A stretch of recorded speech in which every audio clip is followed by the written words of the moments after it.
Hey guys, Sean here. Welcome to the F1 Word and to this week's news roundup. Coming up, I'll be going over 5 news stories that have been doing the rounds over the last few days, and as ever, you can find timestamps to each of them in the description and pinned in the comment section. Now, before I get on to the 5 stories I wanted to cover this week, it has been reported this morning that Ferrari have decided to drop their appeal against the penalty imposed on Sebastian Vettel at Sunday's Canadian Grand Prix. On the off chance that you did miss it, the German was handed a 5-second time penalty in Montreal for failing to return to the track in a safe manner after he went off at turn 3. Now, the penalty saw him lose the win and drop to second in the final race classification. Initially, the team said that they intended to appeal the decision despite the rule stating that it was not possible to have that penalty overturned. However, this morning, team boss Valtteri Bottas has apparently written to the FIA to inform the governing body that they will not be appealing after all.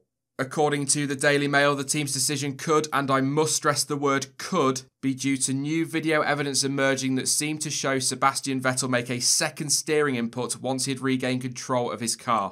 At time of recording though, there has been no official word from Ferrari on the matter, but if the team do decide to make a statement between now and this video going out, I will post a link in the description and in the comment section.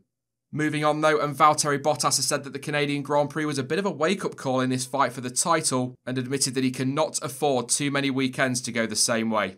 The Finn made a mistake during his first run in Q3 in Montreal and then had a scruffy second run trying to make up the time. That ultimately compromised his race as he ended up starting down in 6th and could only recover to 4th in the Grand Prix. However, Bottas does not believe that his struggles in Canada or any of his recent performances are a result of him buckling under the pressure.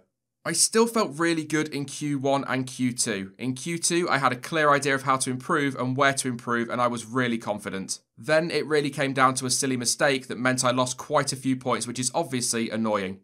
I can't really afford many of these types of weekends if I want to fight for the title. I have to move on. Maybe it was a bit of a wake-up call again. I'm sure I can always learn from that. For me, thoughts are already on the French Grand Prix.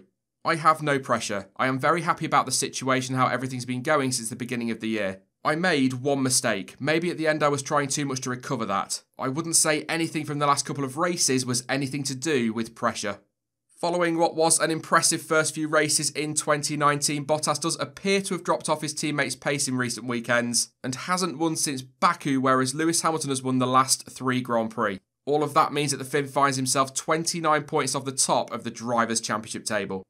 McLaren's Zak Brown has urged Formula 1 bosses to finalise its 2021 budget plans in June rather than October, believing it needs to be done before it is too late. The 2021 regulations are very much dominating the sport behind the scenes at the moment, and it was hoped that they would be signed off by the end of June. However, it now looks as though they will be pushed back to October, with teams including Mercedes and Ferrari pushing for that delay. However, Brown feels that is an attempt to water down the restrictions on cost. We want what will bring the best balance to the sport. As a sport, we spend way more money than we need to go racing and put on a good show for the fans. We are one of the few industries that hasn't adjusted to today's economic realities, and as a major sport, we have more financial imbalance among competitors than any other. We need to push forward so that every team has a reasonable opportunity to be competitive. We need to lock down the future of the sport before it is too late. Now, Valtteri Bottas explained that the reason Ferrari want the delay is that they feel the rules are still immature, essentially they are not ready to be voted on and therefore signed off in their current form. But according to BBC Sport, teams including McLaren, Renault, Racing Point, Alfa Romeo and Williams all feel that the proposed budget cap is acceptable and do not want to see the door opened up for further changes, with Cyril Abiteboul saying he feels the rules should be set in stone unless, quote, people are not acting in good faith and are willing indeed to get something different from what has been, we believe, agreed. So watch this space on that one then, but we will be discussing F1's current rules and whether they need changing, as well as the possible 2021 regulations in this week's podcast, which will be available this Saturday. One of the surprises of 2019 has been the strong performances of Daniil Kvyat, and Franz Tost believes that the Russian is now more mature than he was when he was racing for the team back in 2017. As I'm sure you'll remember, Kvyat had a difficult few years in F1 after being demoted from the main Red Bull team in favour of Max Verstappen in 2016, and then was dropped from Toro Rosso altogether after 13 races in 2017. However, with Pierre Gasly's promotion to Red Bull and a lack of options to fill his vacant seat, the Russian was given another chance. And Tost believes that his time with Ferrari in 2018 has gone a long way to making him the driver he is now. Daniil is much more experienced now, he is much more mature, he understands the technical side much better. Last year, as we all know, he was working at Ferrari in the simulator. I think that he learned there also a lot, and everything is coming together with him, and therefore he is showing a good performance. So far, this season, Kvyat has scored a total of 10 points with a best finish of 7th in Monaco, and has scored at each of the last 3 races. Of course, with question marks surrounding Pierre Gasly's long-term future, some even think that Kvyat could end up back in a Red Bull if he keeps up his current run of form. What a turnaround that would be. Following a strong start to 2019, it has been a rough few races for Alfa Romeo, and Canada continued that trend with the team failing to pick up any points for the 3rd race weekend in a row. However, Kimi Raikkonen, who admitted that the car just did not have the pace to challenge in Montreal, is hopeful that the planned upgrades to the car will help them to find their early season form once again. It was a tough weekend, we never had enough speed, and obviously it was a far from perfect race. Once we were in P12 or P13, then I don't care if I finish there or last. You don't get anything from there. In some laps, the car felt a bit better. On other laps, we were lacking a lot of grip. It was not consistent. Tyres are the main problem. Everybody has the same, so for sure we have some work to be done in our car.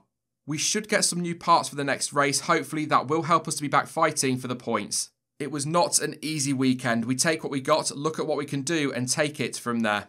Alfa Romeo looked good in pre-season testing and carried that pace into the season, with Raikkonen picking up points at each of the first 4 races. That form led many to believe that they could well be contenders for the best of the rest title. However, 7 races down, the team currently sit 9th in the Constructors with 13 points and are 17 points behind McLaren in 4th. And finally, according to racefans.net, Formula 1 is considering making it mandatory for teams to run rookie drivers during Friday practice from 2021, but eligible drivers would have to have contested no more than 2 Grand Prix.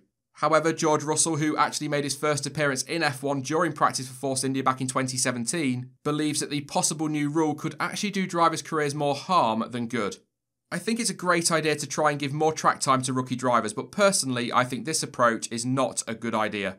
Going in for an FP1 session doing 20 laps, these young drivers are going to come in and try to prove what they have. You just can't do it without good experience. So if anything, it's going to do drivers' careers more harm than do them good.